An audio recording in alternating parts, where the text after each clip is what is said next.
એના પહેલાં હતું, એના પહેલાં હતું, એના પહેલાં હતું. એટલે અનેક જન્મો પહેલાં એ અહંકારે વાસનાઓ ભેગી કરેલી છે. એ આ શરીર માટે થઈને એને ભોગવવી છે. એટલે એ પોતે એમાં એક વાસના ઊભી થાય એટલે મન તૈયાર થાય. વાસના ગમે તેવી હોય, સારી હોય કે ખરાબ હોય, મન તૈયાર જ છે. મન એ કામ કરવા તૈયાર છે. મનની પાસે સ્થૂળ ઇન્દ્રિયો છે. આપણી આંખ, કાન, નાક, જીભ, હાથ, પગ વગેરે આજે 5 જ્ઞાન ઇન્દ્રિયો, 5 કર્મ ઇન્દ્રિયો, એનો કાબુ મન ઉપર છે. આ 5-10 ઇન્દ્રિયો ઉપર મનનો કાબુ છે. અને એવા ચિત્રો ઘણી વખત આવે છે કે બધા ઘોડા હોય ને ઘોડાની દોરીમાં મન પકડી બેઠો છે ને અંદર પાછળ રાજા તરીકે અહંકાર બેઠો હોય છે. એવા ચિત્રો પણ હોય છે ધાર્મિક પુસ્તકોમાં. એટલે હવે એ જે મન તો આવ્યું, પણ પછી બુદ્ધિ ને ચિત્ત રહ્યો. હવે માનો કે કોઈ ખોટું કામ કરવા માટે વાસના ઊભી થઈ અહંકારમાં ખોટું કામ કરવાની વાસના ઊભી થઈ તો એ તરત જ બુદ્ધિ આવશે આગળ. બુદ્ધિ આગળ આવીને એમ કહે છે કે આ ન કરાય, કારણ કે બુદ્ધિ સાત્વિક છે. ગમે તેવો મનુષ્ય છે તો એની બુદ્ધિ સાત્વિક છે.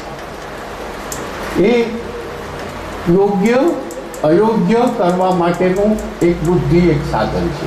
આ યોગ્ય કહેવાય કે આ અયોગ્ય છે એ બુદ્ધિ કહે છે. એટલે તરત એમ કે ખોટું કામ હોય તો એ કે ભાઈ આ ન કરે.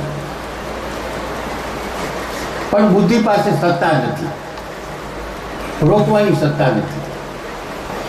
કારણ કે જે ચોરી કરતો હોય, તમે ચોરી કરતો હોય ને તમે ખાનગીમાં પૂછશો કે ભાઈ તું ખોટું સાચું કરે છે, તું બરાબર કરે છે કે ખોટું તો કરું છું પણ શું થાય, કરવું પડે છે.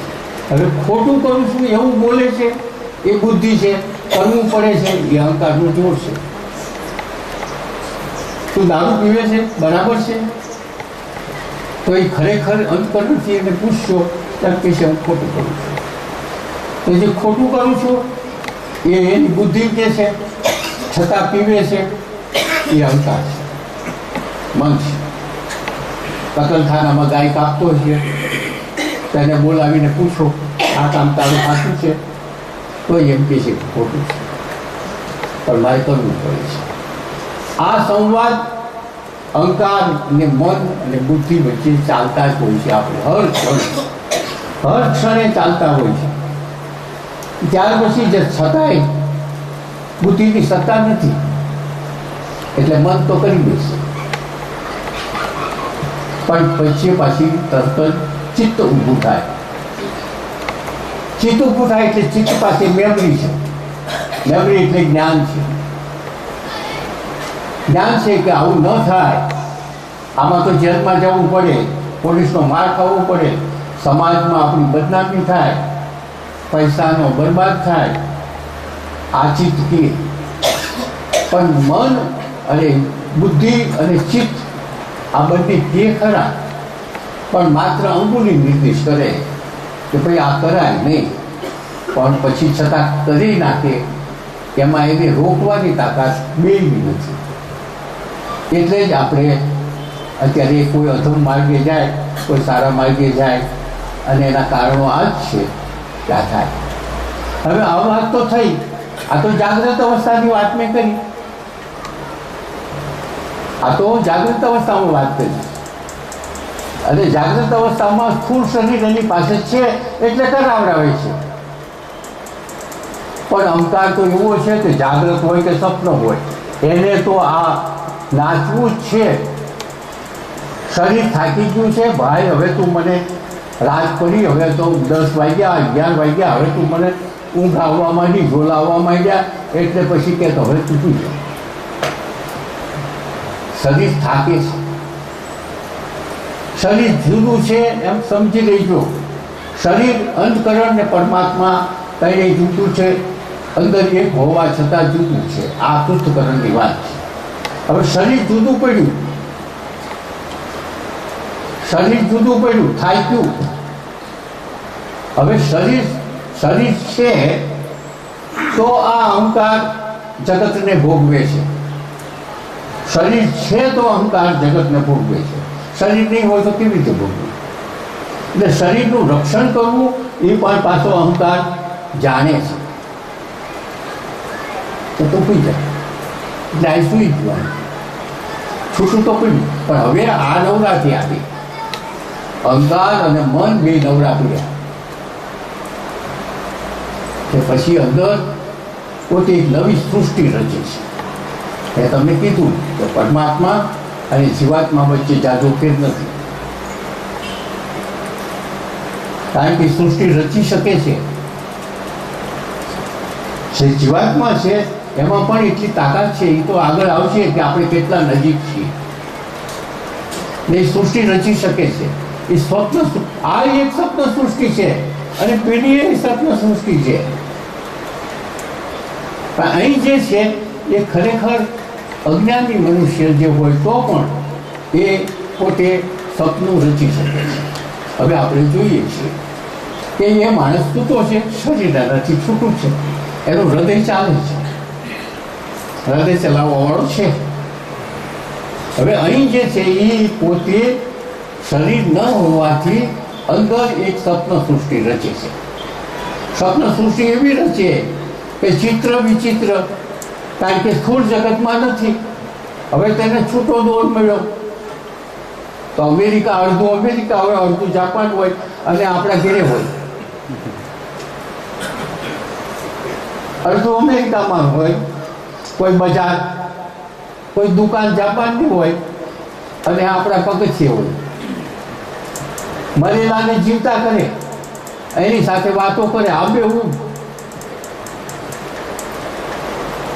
આબેહૂબ વાતો કરે. પણ એ કઈ મરેલો નથી આવતો. સૂર્ય હોય, સપનામાં સૂર્ય હોય, સડક હોય, મકાન હોય, ગામ હોય, શહેર હોય, વાહન હોય, આ બધું ઊભું કરે. પણ ઊભું કોણ કરે? ક્યાંથી લાવે છે આ બધી સામગ્રી? આ બધી સામગ્રી અહંકાર ક્યાંથી લાવે છે? પોતે ઊભી કરે, પોતે ગાડી થઈ જાય, પોતે સડક થાય, પોતે સૂર્ય થાય, પોતે મરેલાને જીવતા કરીને પોતે આવે પાછો મરેલો. આપે હું એનો અવાજ, એની લાક્ષણિકતા જે મરી ગયો છે, આજે 10 વર્ષ થઈ ગયા છે, એ માણસ આપણને આપણી સામે એવો જ થઈને અહંકાર આવે અને આપણે પણ આમાં અહંકાર તરીકે આપણે જ્યારે વાતો કરીએ. આટલી બધી આ અહંકારમાં શક્તિ છે. સપનું રચવું, શાસ્ત્રમાં કીધું છે કે જે અહંકાર છે એ ચિત્ર વિચિત્ર રીતે પોતાના ભોગવવા માટે સપનામાં એ કરે છે, સપનામાં આવે છે. એટલે મન, બુદ્ધિ, ચિત્ત અને અહંકાર છે. આ ભલે ન હોય તો પણ સપનું રચી શકે છે. અને આપણે બધા પણ જાણીએ છીએ કે સપનામાં આપણે હોઈએ છીએ અને સપનાની અંદર આવા અનુભવો પણ આપણે કરીએ છીએ. એ એક સત્ય હકીકત છે. તો આ સત્ય હકીકત છે તો અહીં છે એમ તો આપણે લખીએ.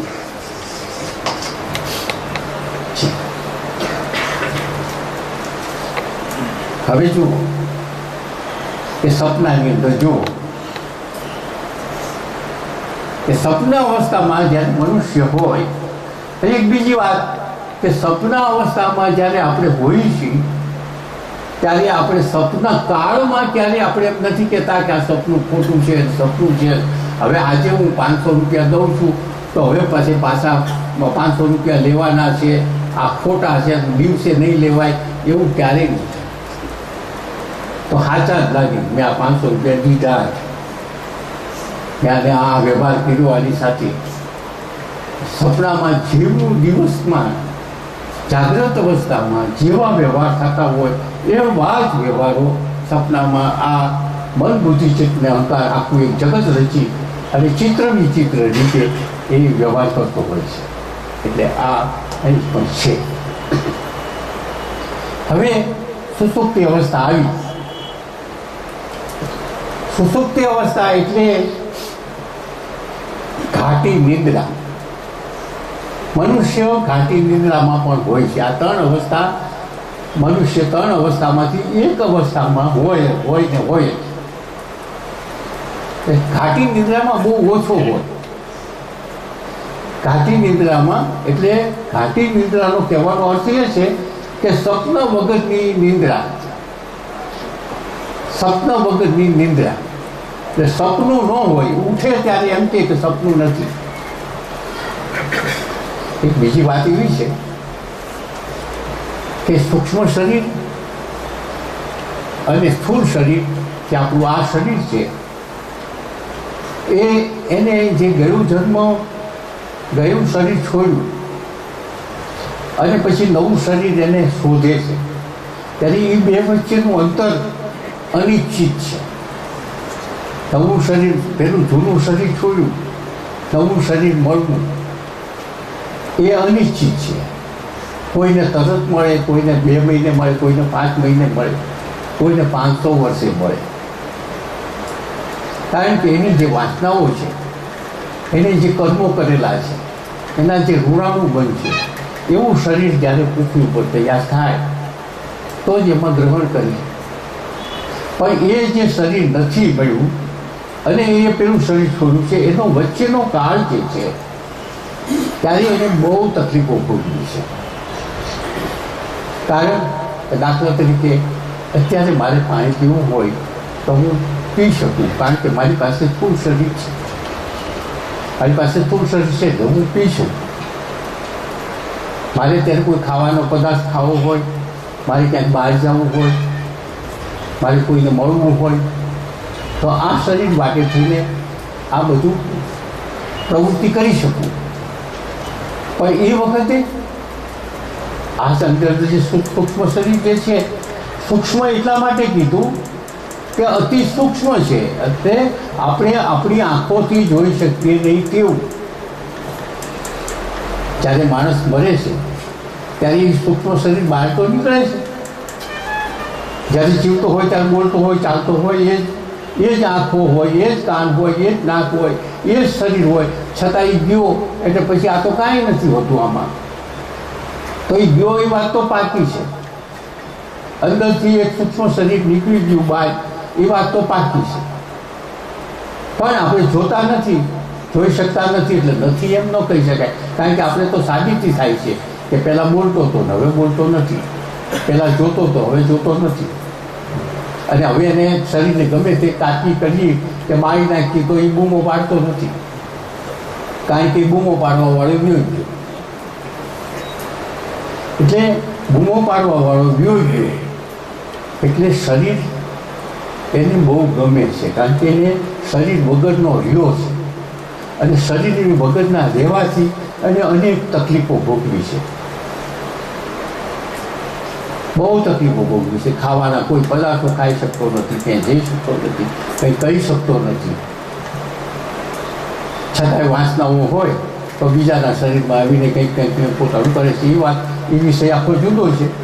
પણ આ સૂક્ષ્મ શરીર જે છે એનામાં અનેક વાસનાઓ છે.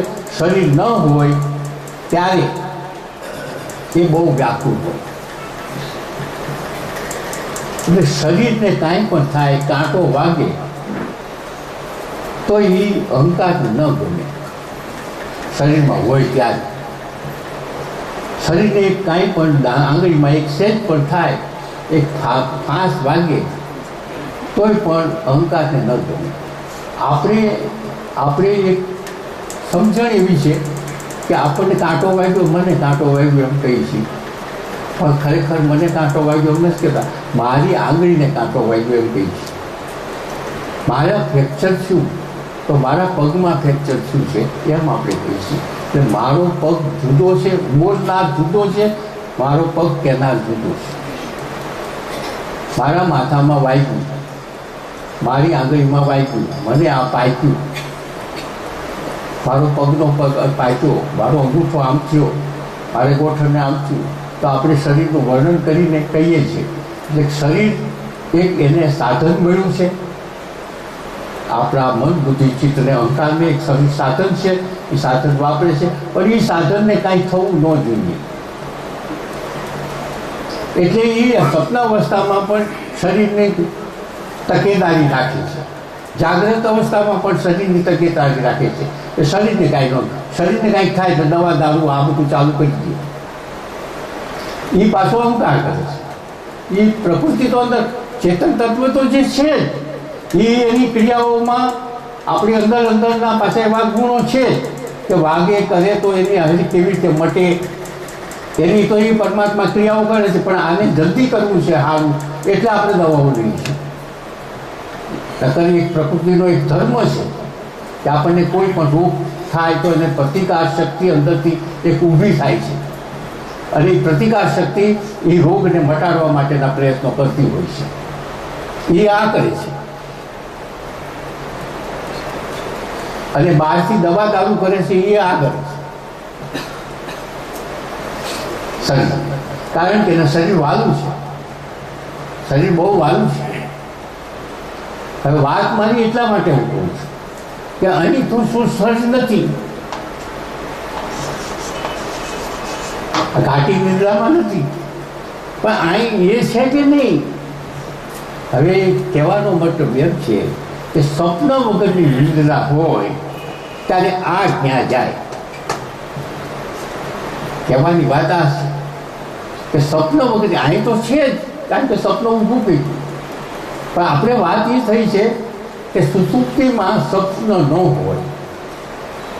અને દરેકને એક સાબિતી છે, આપણે બધામાં એક સાબિતી છે કે ક્યારેક રોગથી પીડાતો હોય કોઈ દર્દી, કંઈક વાગ્યું હોય, કંઈક રોગ હોય અને એને ઊંઘે ન આવતી હોય અને એ વલોપાત કરતો હોય, મરી ગયા, અરર બહુ દુખે છે, આમ છે તેમ છે, વલોપાત કરતો હોય, પણ એમાં એક પીરિયડ એવો આવે છે ત્યારે એ સૂઈ જાય છે, ત્યારે એને દુખાવો નથી હોતો અને જાગે ત્યારે એમ કે હાશ આટલા કલાક મને આ દુખાવાથી પર ગયો,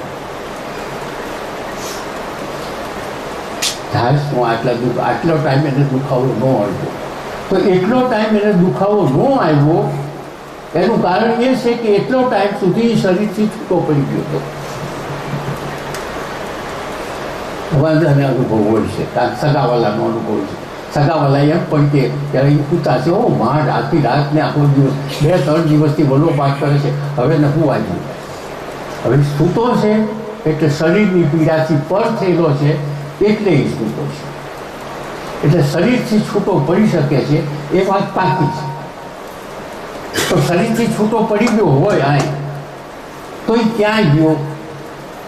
જો બહાર ગયો હોય તો મળતું કહેવાય. જો અહીંથી બહાર ગયો હોય તો અમરતું કહેવાય. આ તો છે જ, આ તો છે જ, એ તો સર્વત્ર છે, સર્વકાળે છે, અસીમ છે, એટલે આને તો કહેવું જ પડશે કે છે. પણ આ ક્યાંય ગયું? કારણ કે શરીરનું ભાન નથી. સુષુપ્તિમાં શરીરનું ભાન નથી તો આ ગયું ક્યાં? ત્યારે આપણા ઋષિમુનિઓએ જે શોધ કરી છે કે જેમ વડ હોય અને વડનું બી છે, વડનું બી રાયના દાણા જેટલું છે, એના કરતાંય પણ નાનું, એમાં આખો વડ છે એમ ના જરાય ન કહી શકીએ આપણે. આખો વડના દાણા જેટલો વડ, એ આખો ગોળ વડ હોય છે અંદર, અને એ સમય આવે એ જ દાણામાંથી મોટો ભેગુર વડ થાય છે. એવી જ રીતે આખા જગતના બધા તત્વો જે છે એ બીજમાંથી મહાન બને છે. પહેલાં બીજ હોય અને બીજમાંથી એનું પોતાનું આખું જે શરીર ખીલવે છે. એવી જ રીતે એની ઊંધું કરીએ આપણે કે આખો વડ જે છે એ પાછો બીજમાં સમાઈ જાય તો પાછું બીજ થાય. ભગવાને એક બીજું પણ વાત કરી છે કે 4 અબજ 32 કરોડ વર્ષ પછી પૃથ્વીનો પ્રલય થાય. ત્યારે સૂર્ય ન હોય, ચંદ્ર ન હોય, ગ્રહો ન હોય, નક્ષત્રો ન હોય, છતાં ગીતામાં એમ કહેતું છે છતાં જીવાત્મા હોય, મન બુદ્ધિ ચિત્ત તો ક્યાં હોય? આપણે એ સવાલ કરીએ. પછી 4 અબજ 32 કરોડ વર્ષ પછી પાછી પૃથ્વી થાય, પછી સૂર્ય થાય, પહેલાં સૂર્ય થાય, પછી પૃથ્વી થાય, ગ્રહો થાય, પછી પાણી આવે, આવતા પછી પાછું એ જે જીવાત્મા વળી પાછો શરૂ થાય. કે આપણે અત્યારે છીએ 4 અબજ 32 કરોડ વર્ષ પછી, અને પછી ફરી વાર પછી બ્રહ્માની રાત્રિ પૂરી થાય, પછી પચાય, ત્યારે પાછા આપણે ફરી વાર આપણું સ્વરૂપ અને આપણા જે સૂક્ષ્મ શરીરના જે સૂક્ષ્મ સંસ્કારો છે, જે સંચિત કર્મો છે, જે વાસનાઓ છે, એ બધી અંતરિક્ષમાં બીજના રૂપમાં એકદમ ક્ષણ બીજના રૂપમાં બ્રહ્માંડમાં કોઈ પણ આધાર વગર ફરતી હોય છે, ફરતી હોય છે. આપણી દિશા આવી હોય છે. 4 અબજ 32 કરોડ વર્ષ સુધી બ્રહ્માની રાત્રિ હોય, ત્યારે સૂર્ય ન હોય, પૃથ્વી ન હોય, કંઈ જ ન હોય, પરમ તત્વ સિવાય કંઈ જ ન હોય, ત્યારે આ જીવો, આ બધા જેને મુક્તિ નથી મળી એવા જીવો બધા અંતરિક્ષમાં બીજના રૂપમાં હોય. અને 4 અબજ 32 કરોડ વર્ષ પછી નવી પૃથ્વી થાય તો પાછા આપણું નવું સર્જન થાય અને નવા ભોગો ભોગવવાનું શરૂ થાય. આવી આપણી જીવાત્માની દિશા છે અને એ છૂટકો નથી. તો જેવી રીતે એ બીજના રૂપમાં હોય છે, એવી રીતે અહીં પણ એક બીજના રૂપમાં હોય છે. એટલે નથી, આ નથી, અહીં નથી. હવે આપણે બધું છૂટું પાડી દીધું. હવે જોઈ શકીએ છીએ. સપના અવસ્થામાં, જાગ્રત અવસ્થામાં અને સુષુપ્તિ અવસ્થા, 3 અવસ્થાઓમાં આપણે શરીરને છૂટું પાડ્યું, જીવાત્મા એટલે સૂક્ષ્મ શરીરને છૂટું પાડ્યું અને ચેતનને છૂટું પાડ્યું. અને જોઈ શકીએ છીએ ત્રણેય વસ્તુ છૂટી પડી. જો અહીં ત્રણેય છે, અહીં એક નથી ને 2 છે, અહીં 2 નથી ને 1 જ છે. પેલામાં ત્રણેય છે, સપના અવસ્થામાં 1 નથી, સ્થૂળ શરીર નથી, અને સુષુપ્તિ અવસ્થામાં આ 2 નથી, આ 1 જ છે. આ છૂટું આપણે પાડ્યું. આપણે નથી પાડ્યું, આપણા ઋષિ મુનિએ આપણને બતાવ્યું. આપણે નથી પાડ્યું, આ મેં નથી પાડ્યું. આ તો ઋષિ મુનિઓનું એક રીત છે બતાવવાનું. ઋષિ મુનિઓએ આપણને બતાવ્યું કે જોઈ લીધું. તો હવે અમુક વખતે મન બુદ્ધિ નથી, અમુક વખતે છે. 2 વખત સ્થૂળ શરીર નથી અને જાગ્રતમાં છે, છૂટું તો પડ્યું. પણ શાસ્ત્રનો એક નિયમ છે કે ગયા ભૂતકાળમાં નહોતું, વર્તમાનમાં છે અને ભવિષ્યમાં ન હોય, એ સત્ય નથી. એ સત્ય નથી. તો આ 2